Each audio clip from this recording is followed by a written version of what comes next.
الرجيم بسم الله الرحمن الرحيم يا أيها الذين آمنوا اذكروا الله كثيرا وسبحوه بكرة وأصيلا وقال سبحانه وتعالى يا أيها الذين آمنوا لا تلهكم أموالكم ولا أولادكم عن ذكر الله ومن يفعل ذلك فأولئك هم الخاسرون.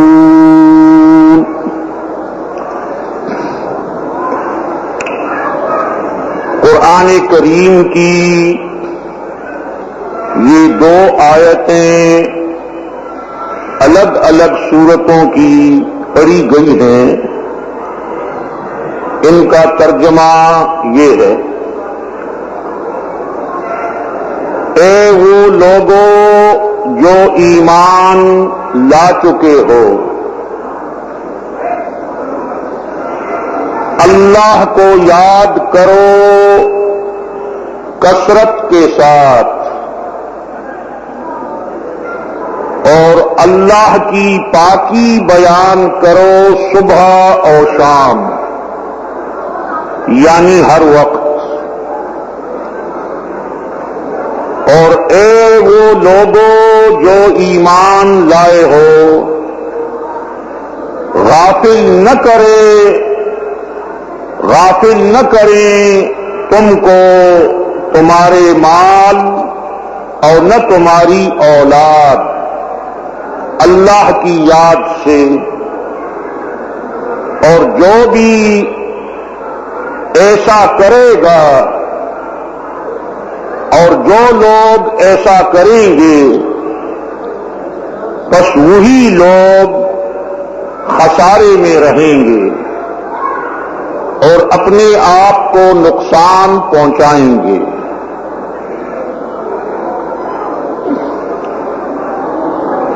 قرآن کریم میں غالباً 58 آیات میں ذکر الہی کا تذکرہ ہوا ہے، اور احادیث کی ایسی کوئی کتاب نہیں ہے جس میں ذکر الہی کا عنوان قائم نہ کیا گیا ہو. تو اس سے یہ ثابت ہوتا ہے کہ ذکر الہی کی دین اسلام میں بڑی اہمیت ہے. نبی کریم صلی اللہ علیہ وسلم اور آپ کے اصحاب اور امت مسلمہ کے علماء ربانیین اور دعاۃ الاسلام نے ہر دور میں اپنے شاگردوں کو، اپنے متعلقین کو اور عام مسلمانوں کو ذکر کرنے کی تلقین کی ہے. اور ام المومنین عائشہ صدیقہ فرماتی ہیں کہ رسول اللہ صلی اللہ علیہ وسلم ہر وقت اللہ کو یاد کیا کرتے تھے. تو ظاہر ہے کہ جو کام اللہ کے نبی نے کیا ہو اس سے زیادہ اہم کام اور نہیں ہو سکتا. لیکن ذکر کے معنی کیا ہیں، مفہوم کیا ہے؟ ذکر کے معنی ہے یاد کرنا، اور ذکر الہی کے معنی ہے اللہ کو یاد کرنا. اور اس کے مقابل لفظ غفلت کا آتا ہے. نسیان کا لفظ بھی استعمال ہو سکتا ہے ذکر کے مقابلے میں، مگر اصل غفلت کا لفظ آیا.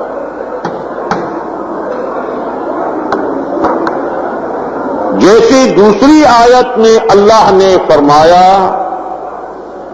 کہ وَلَا تَكُونُوا كَالَّذِينَ نَسُوا اللَّهَ فَأَنسَاهُمْ أَنفُسَهُمْ أُولَئِكَ هُمُ الْفَاسِقُونَ۔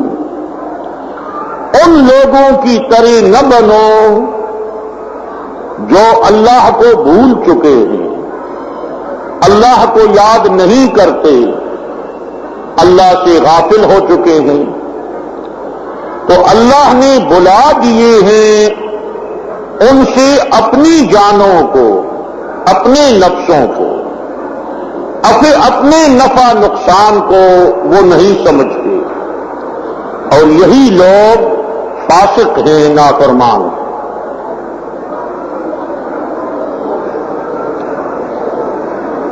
مشہور محدث ہیں امام نووی رحمہ اللہ، اور ہم نے قرآن و حدیث کو انہی اسلاف سے سیکھا ہے۔ اس کی ایک کتاب ہے الاذکار، اس میں انہوں نے لکھا ہے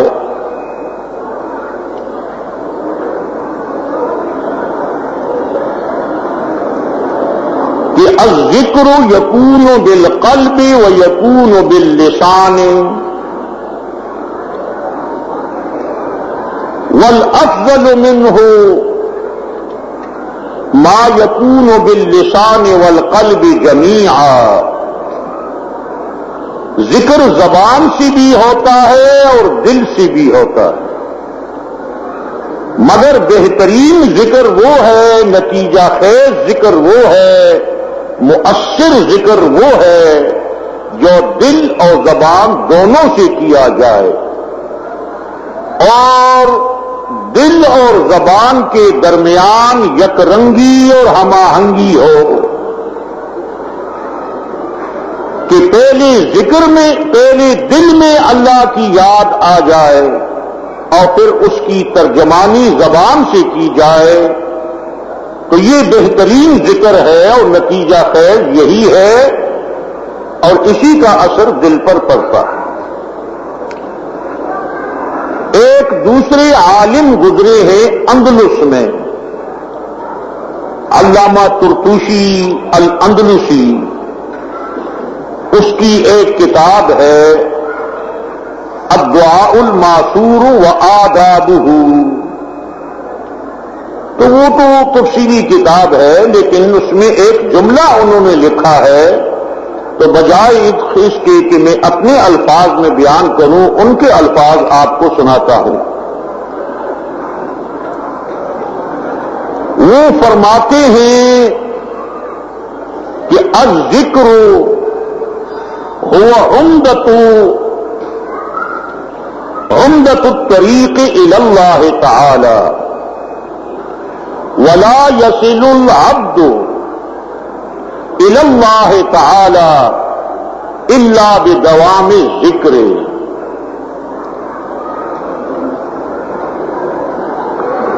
کہ ذکر الہی ہی تعلق باللہ کا بہترین اور مؤثر ترین ذریعہ ہے، اور اللہ تک کوئی نہیں پہنچ سکتا، یعنی اللہ سے تعلق قائم نہیں ہو سکتا مگر اللہ کو ہمیشہ یاد رکھنے سے۔ جس کو اللہ ہمیشہ یاد ہوگا اس کے تعلق اللہ سے مضبوط ہوگا، اور جو غافل ہو جائے گا تو اس کا تعلق بھی اللہ سے کمزور پڑ جائے گا۔ اب ذکر قلبی کے معنی کیا ہیں؟ تو یہ مضمون بڑا تفصیلی بھی ہے اور بڑا مختصر بھی بیان کیا جا سکتا ہے۔ ذکر قلبی کا آغاز، دل میں اللہ کو یاد کرنے کا آغاز اس یقین اور شعور سے ہوتا ہے کہ اس ساری دنیا اور کائنات کو اللہ ہی نے بنایا ہے اور اللہ ہی اس دنیا کو چلا رہا ہے۔ یہ ذکر قلبی ہے۔ دل میں اس بات کی معرفت ہو، یقین ہو، شعور ہو تو اس سے ذکر قلبی کا آغاز ہوتا ہے۔ اس کے ساتھ اللہ کی رحمت کا شعور اور اللہ کی رحمت کی امید اور اللہ کے عذاب اور قہر و غضب کا شعور اور اس کا خوف، یہ خوف و رجا، یہ دل کا ذکر ہے۔ جب انسان دل میں اس کا شعور بیٹھ جائے گا کہ اللہ کی رحمتیں ان لوگوں کو ملتی ہیں جو اللہ کو یاد کرتے ہیں، تو یہ اللہ کو یاد کرے گا۔ اور جب دل میں یہ شعور آ جائے کہ اللہ کا قہر و غضب ان لوگوں کے لیے ہے جو اللہ کے نافرمان ہیں اور اللہ سے غافل ہیں، تو یہ پھر اللہ کے عذاب کے کاموں سے اپنے آپ کو بچائے گا۔ اسی طرح دل کا ذکر یہ ہے، ایک ایمان و یقین کہ دنیا کو اللہ نے بنایا ہے، وہی چلا رہا ہے۔ دوسرا اللہ کی رحمت کی امید اور شعور، اور تیسری اللہ کے قہر و غضب کا خوف اور شعوری خوف دل میں۔ خوف و رجا در حقیقت دل کی صفات ہیں، یہ زبان کی صفت نہیں ہے، زبان تو ترجمان ہے۔ اس کے علاوہ دل میں اللہ کی محبت سب سے زیادہ ہو تو یہ ذکر قلبی ہے۔ والذین آمنوا اشد حبا للہ، جن لوگوں کے دلوں میں ایمان ہوگا ان کے دلوں میں اللہ کی محبت زیادہ نہیں ہوگی بلکہ سب سے زیادہ ہوگی۔ اشدوں کے معنی ہے سب سے مضبوط ہوگی، بلکہ اشد کے لفظ میں ایک معنویت ہے کہ زیادہ ہی نہیں ہوگی بلکہ جاگزین اور راسخ اور مستحکم اور مضبوط ہوگی۔ شدت کسی چیز کی مضبوطی کو کہتے ہیں، تو زیادہ تو خود ہوگی اللہ کی محبت مگر مضبوط ہوگی، جو کسی حالت میں دل سے نہیں نکلے، تو یہ ذکر قلبی ہے۔ اور پھر اس کے ساتھ زبان سے ذکر کرنا، یہ بھی غیر مؤثر اور بے فائدہ چیز نہیں ہے۔ زبان سے جو بات نکلتی ہے دل پر اثر کرتی ہے، اچھی بات دل پر اچھا اثر کرتی ہے اور بری بات دل پر برا اثر کرتی ہے۔ ایک حدیث میں آیا ہے، حضرت ابو ہریرہ رضی اللہ تعالی عنہ روایت فرماتے ہیں اور حدیث قدسی ہے کہ اللہ رب العالمین نے فرمایا کہ میں اپنے اس بندے کے ساتھ رہتا ہوں جس کے ہونٹ اور جس کی زبان میری یاد سے اور میرے نام سے ہلتی رہتی ہو، حرکت میں رہتی ہو۔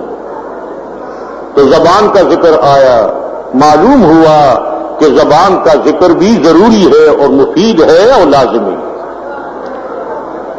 ذکر باللسان کے بارے میں اور بھی کئی احادیث ہیں۔ ایک صحابی عبداللہ بن بسر نے پوچھا کہ افضل الاعمال کیا ہے، بہترین عمل کیا ہے؟ تو رسول اللہ نے فرمایا ان تفارق الدنیا ولسانک بذکر اللہ رطب بذکر اللہ وفی روایت بذکر اللہ رطب، کہ تو دنیا سے اس حالت میں جا اور دنیا کو اس حال میں چھوڑ کر جا رہا ہو کہ تیری زبان اللہ کے ذکر سے تر ہو، تو زبان کا ذکر آیا۔ اور ایک حدیث میں یہ بھی آیا ہے کہ لوگ زبان کی وجہ سے دوزخ میں پھینکے جائیں گے، تو مفہوم واضح ہے کہ زبان سے اگر غلط باتیں نکلنے کی عادت پیدا ہو جائے تو دل پر برا اثر پڑتا ہے اور دل کی عقیدے کی خرابی کا خطرہ بھی ہے۔ تو اس لیے حفظ اللسان، زبان کو قابو میں رکھنا، اس کے لیے محدثین نے اپنی کتابوں میں مستقل باب قائم کیے اور اس کے نیچے احادیث نقل کی، تو زبان سے ذکر کرنا بھی ضروری ہے۔ ایک دو تین حدیثیں سن لیجئے کہ رسول اللہ صلی اللہ علیہ وسلم نے فرمایا، مثل الذی یذکر ربہ والذی لا یذکر ربہ مثل الحی والمیت، رواہ البخاری۔ اس شخص کی مثال اور حالت جو اللہ کو یاد کرتا ہو زندہ انسان کی ہے، اور اس شخص کی مثال جو اللہ کو یاد نہ کرتا ہو ایک مردہ انسان کی ہے۔ دل میں زندگی اللہ کی یاد سے آتی ہے اور دل میں مردگی اللہ کی یاد سے غافل ہونے کی وجہ سے آتی ہے۔ اب دل کی زندگی یہ ہے کہ دل میں ایمان کی روشنی ہو، دل میں اللہ کی محبت ہو، دل میں اللہ کے دین اور شریعت پر عمل کرنے کا پختہ ارادہ ہو، اور فکر آخرت دنیا کی فکر پر غالب ہے، اس کا دل زندہ ہے۔ دل میں زندگی ایمان سے آتی ہے، اللہ کی محبت سے آتی ہے، اللہ کے ذکر سے آتی ہے، اور آخرت کی فکر یہ دل کی زندگی ہے۔ اور مردہ دل وہ ہیں جو حیوانوں اور جانوروں کی طرح زندگی بسر کرتے ہیں کہ کھاتے بھی ہیں اور پیتے بھی ہیں اور پہنتے بھی ہیں اور دنیا کی نعمتیں استعمال کرتے ہیں، لیکن یہ سوچتے ہی نہیں کہ ہمارا خالق کون ہے اور جن چیزوں کو ہم استعمال کر رہے ہیں وہ کس نے دی ہیں اور اس کا کیا حق ہے ہم پر۔ زندگی کے مقصد سے غافل ہیں، تو جو آدمی زندگی کے مقصد سے غافل ہو گیا ہو اس کا دل مردہ ہے، اور زندگی کا مقصد اللہ کی بندگی ہے۔ وَمَا خَلَقْتُ الْجِنَّ وَالْإِنسَ إِلَّا لِيَعْبُدُونَ، زندگی کا اور کوئی مقصد نہیں ہے سوائے بندگی کی۔ دنیا ہمارے لیے ہے اور ہم اللہ کی بندگی کے لیے ہیں۔ یہ ہے اسلامی نظام کا اور دین اسلام کا بنیادی بنیاد کہ اس پر یہ سارا نظام قائم ہے۔ اسلامی نظام بھی اللہ کی عبادت کے نظام کا دوسرا نام ہے۔ نفاذ شریعت بھی اللہ کی عبادت کے نظام کا دوسرا نام ہے، اور یہ مقصد تخلیق انسان ہے۔ تو جو اللہ کو یاد نہ کرتا ہو وہ زندگی کے مقصد سے غافل ہو جاتا ہے، لہذا وہ مردہ دل ہوتا ہے۔ اس کی مثال جانوروں کی۔ ایک اور حدیث میں آیا کہ رسول اللہ صلی اللہ علیہ وسلم نے فرمایا ہے، اس کے راوی بھی ابو ہریرہ ہے، کہ اب دنیا ملعونۃ وملعون ما فیہا الا ما والاہ وعالما ومتعلما، رواہ الترمذی۔ یہ دنیا ملعون ہے، اللہ کی رحمت سے دور ہے۔ ملعون کے معنی ہے اللہ کی رحمت سے دور ہے۔ لعنت کہتے ہیں اللہ کی رحمت سے محرومی اور دوری کو، دور ہے رحمت سے۔ اور جو چیزیں اس دنیا میں ہیں یہ بھی رحمت سے دور ہیں، سوائے اللہ کی یاد کے، یعنی سوائے ان لوگوں کے جن کو اللہ یاد ہو، اور سوائے ان چیزوں کے جو اللہ کے قریب ہوں یا اللہ کے دربار میں قریب لانے والی ہوں۔ ذکر باللسان زبانی مخصوص ذکر کے علاوہ باقی عبادت کی طرف اشارہ ہے. اسلام کے باقی احکام اور عبادت کے باقی احکام یہ تو اللہ کی رحمت سے دوری کا ذریعہ نہیں ہے، یہ تو اللہ کی رحمت سے قریب ہونے کا ذریعہ ہے. تو ایسے لوگ ملعونین نہیں ہیں بلکہ مرحومین ہیں، مرحومین. اور تیسرا عالم دین جو دین کی اشاعت کر رہا ہو تو یہ نور و روشنی پھیلا رہا ہے. اور متعلم دین کا علم حاصل کرنے والا. تو اس حدیث میں جو علمی نکات ہیں، جو مضامین ہیں، ان کے بیان کا تو یہ موقع نہیں ہے، لیکن یہ حوالہ میں نے اس لیے دیا کہ ذکر نہ کرنے والا رحمت سے دور ہے، اللہ کی ذکر کرنے والا اللہ کے رحمت کے قریب ہے. خواہ وہ عوام الناس میں سے ہو یا خواص میں سے ہو، وہ اغنیاء میں سے ہو یا فقراء میں سے ہو، وہ حکمران ہو یا محکوم ہو، مرد ہو یا عورت ہو، اللہ کو یاد کرنے والے اللہ کی رحمت کے قریب ہیں اور اللہ کو یاد نہ کرنے والے یہ اللہ کی رحمت سے دور ہیں. اور یہ حدیث صحیح ہے، رسول اللہ کا فیصلہ ہے، اور آیت بھی میں نے پڑھ کر سنا دی. ایک اور حدیث سن لیجیے کہ رسول اللہ صلی اللہ علیہ وسلم نے ارشاد فرمایا، اس کے راوی ابو سعید خدری ہے، ما من قوم اجتمعوا على ذکر اللہ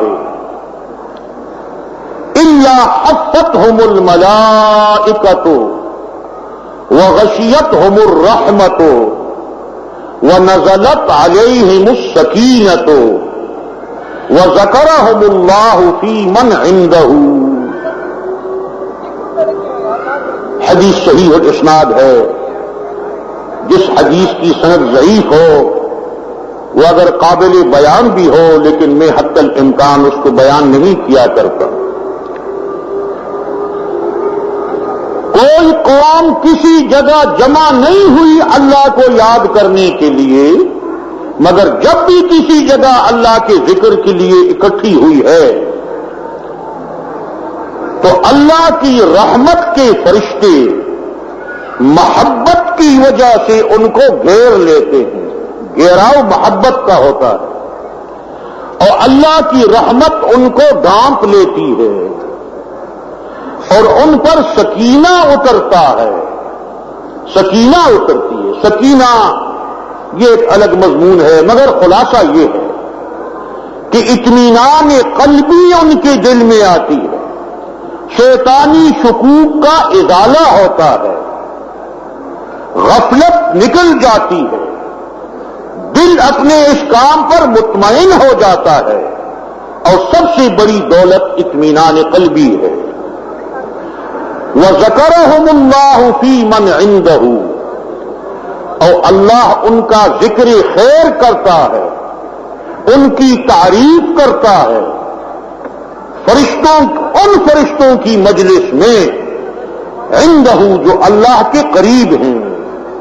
فرشتے تو سارے معصوم ہیں لیکن درجات کا فرق تو ہے، کہ جو قریب ترین فرشتے ہیں ان کی مجلس میں اللہ اس ذکر کرنے والوں کی خود صفت کرتا ہے. اب ایک تیسری بات کرتا ہوں، وہ بھی بڑی اہم ہے کہ ذکر کی ایک تیسری قسم بھی ہے. دو تو میں نے بیان کر دی، ذکر بالقلب اور ذکر باللسان، لیکن ذکر بالعمل بھی ہے. عمل سے اللہ کو یاد کرنا.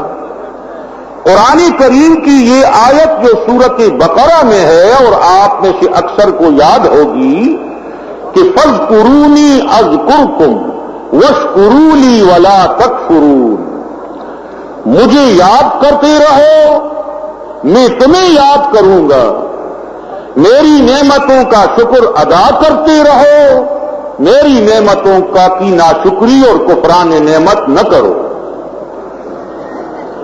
تو اس حدیث، اس آیت کی تفسیر میں عبداللہ بن عباس، جو قرآن کو سب سے زیادہ سمجھنے والے تھے صحابہ کرام میں، یہ شیخ التفسیر تھے صحابہ کرام، اور اس کے شاگرد ہیں حضرت سعید بن جبیر۔ ان دونوں کا قول ہے، الفاظ الگ الگ ہیں مگر مفہوم دونوں کا ایک ہے، استاد شاگرد کا،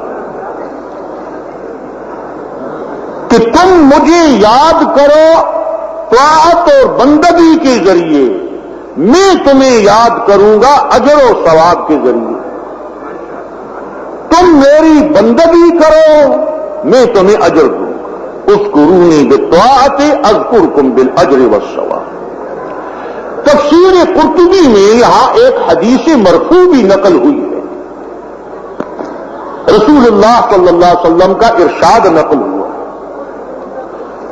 کہ رسول اللہ نے فرمایا صلی اللہ علیہ وسلم کہ من اطاع اللہ فقد ذکر اللہ، جس نے اللہ کو یاد، جس نے اللہ کی اطاعت کی، جو اللہ کی بندگی کرتا ہے، فرائض ادا کرتا ہے، گناہوں سے بچتا ہے، دین کا کام کرتا ہے اور شریعت کا تابع بن کر رہتا ہے، تو یہ تابعداری اور اطاعت گزاری یہ اس کا ذکر ہے، یہ اللہ کو یاد کر رہا ہے اپنی زبان، اپنے عمل سے۔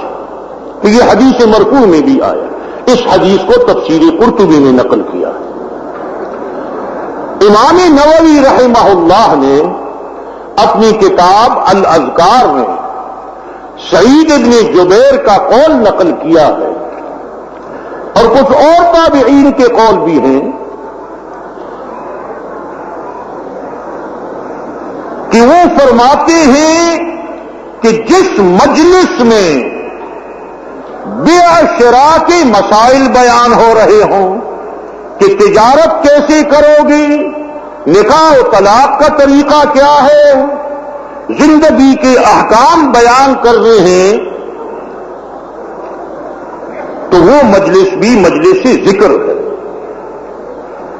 لہذا قرآن و سنت کی تعلیم کی مجالس بھی مجالس ذکر ہیں، دعوت و تبلیغ کی مجالس بھی مجالس ذکر ہیں، اور اس قسم کی تربیتی اور دعوتی اجتماعات کی مجالس بھی مجالس ذکر ہیں۔ تو دل سے بھی اللہ کو یاد کرنا چاہیے، زبان سے بھی یاد کرنا چاہیے، اور عمل سے بھی یاد کرنا چاہیے۔